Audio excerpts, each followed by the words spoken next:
Hey everybody, it's Elle from Weet here, and we're going to learn how to navigate your Weet homepage. Pretty important stuff.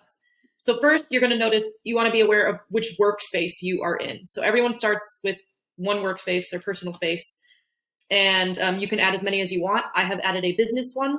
So I am actually in my personal workspace right now, so I can toggle between, so here's what my business one looks like. There's no Weets currently listed in it.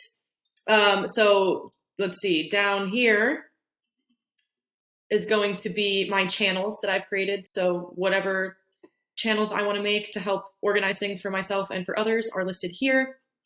All right, I also want to show you the Create Weet button is obviously right here. You've got a global search function, so I can search through anything that includes the word I want to search for. I have my notifications right here. So it'll list all my notifications in chronological order, and I can hit this little check mark to make them go away.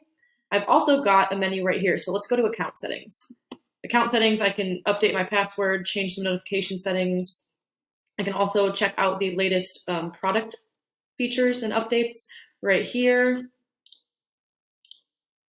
And there's some integrations, Chrome, Teams, Slack, and that's all going to happen from the homepage. I can toggle my menu on and off if I'd like, and that's about it. Thank you so much, everybody, and happy weeding.